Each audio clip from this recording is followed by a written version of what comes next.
It is job approval season.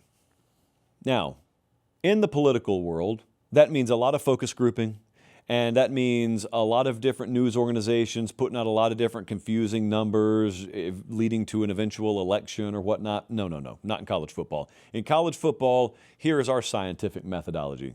I lick my index finger, I put it in the wind, and I can tell fan base to fan base what the job approval rating is in the moment for a head coach. Take, for example, Steve Sarkisian. We're going around the SEC here. Steve Sarkisian's job approval at Texas right now, we've got right at an A-. Outsiders would think, Sark hasn't won a national title there, which translates to he hasn't won anything in some circles. Sark didn't even make the playoff last year. How could it be A-? Well, all I can tell you, fresh off a trip to Texas last week, is I get the feeling Texas folks are uniquely in tune with where they were and where they are now.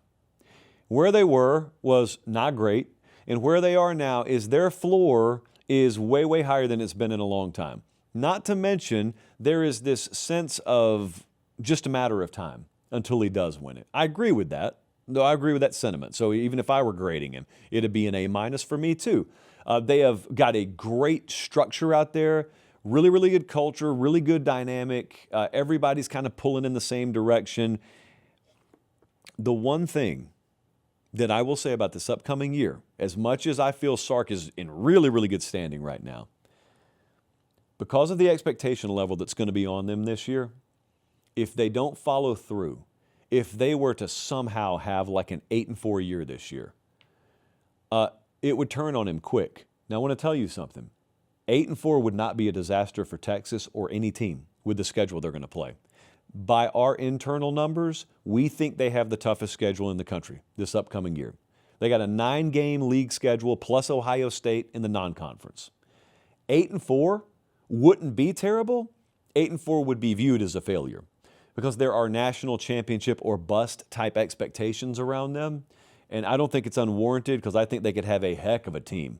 But they are going to have a death march of a schedule to have to get to the postseason. And so all I'm saying is while it's A- now, that kind of schedule affords the potential for like a 7-5 to pop up. And if there were a 7-5, then this is no longer an A-. Next up, Shane Beamer. What is Shane Beamer's current job approval rating amongst South Carolina fans? I'd tab it at a C+. This is my guess if we were to poll South Carolina fans. I think it'd come in at a C+. I think it should be higher than that, only because as much as there may be recency bias baked into a C+, if that is in fact what it is, I would go back 1 year further. So everyone who wants to say 4-8, 4-8, 4-8, I'd say, well, if we're going to go back in time, let's go back in time 2 years, where they were knocking on the door of the college football playoff.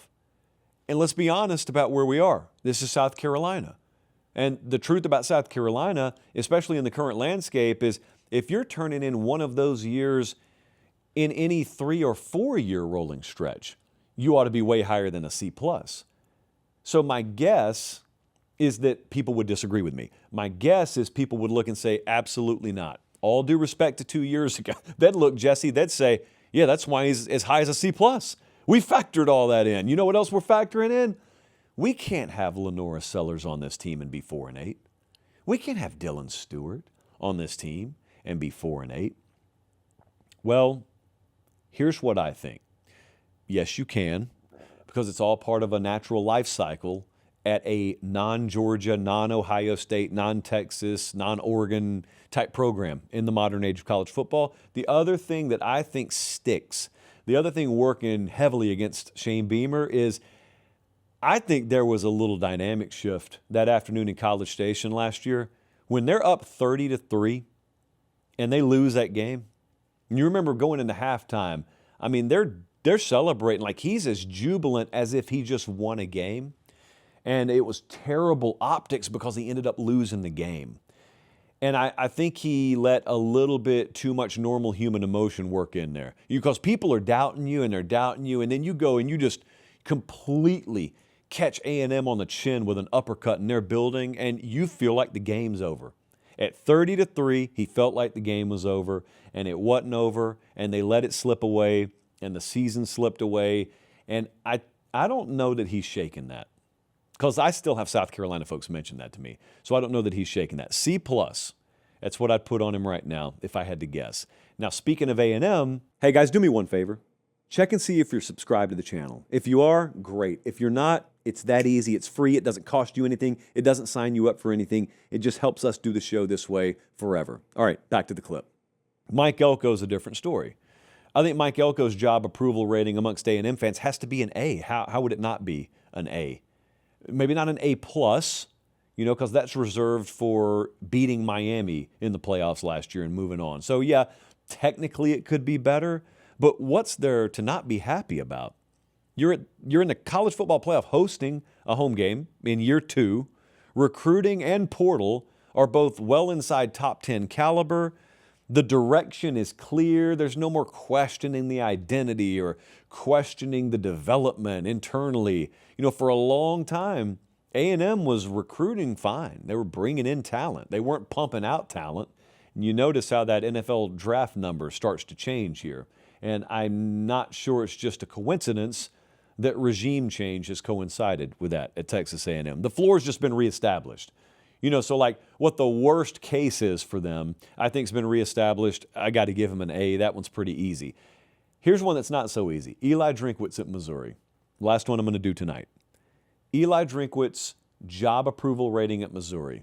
If I had to guess, I think it would only be a B+ amongst Missouri fans, which is too low in my non-Missouri fan opinion.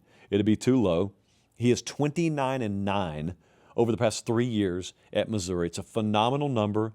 They just sent 6 guys to the NFL draft, 4 of them in the first 3 rounds. So they've been developing some underrated talent, because they've lost some talent. Guys, they've lost some talented coaches too. And he's backfilled there effectively enough to where they're still a contender. So I think it should be an A. Here's my suspicion on why it may drop to a B+. Drink's name was in the conversation a lot last year, which is normally a reflection of the fact that you're doing a good job. He never really shot it down, and there's no right way to handle it. I'm not blaming him at all. I'm saying if I'm a fan in Cape Girardeau or Joplin or whatever, Jefferson City, just keep naming, La Plata, Marceline, I would look and I would say, well, I'm a Missouri fan, so I don't really care about any job outside of Missouri. And if you're the head coach at Missouri, you should think this is the best job in the world. And you ought to shut down any speculation and plant roots for life. Is this a little bit of a warped way of viewing the world? Of course it is. But I don't blame any fan for feeling that way. I would. I feel that way about Pate State. So you ought to feel that way about Missouri. And all I'm wondering is, in the no-win situation you're put in as a head coach, might his name have hung out there long enough to where some fringe portion of the fan base got a little turned off enough for it to drop down to a B+? And also, might that same fringe portion of the fan base look and say, wait a second, we had half a dozen guys drafted and only went 8-4? Why is that? I could see someone saying that, is my point. So I'd give Drink an A. I think the fan base would give him a B+.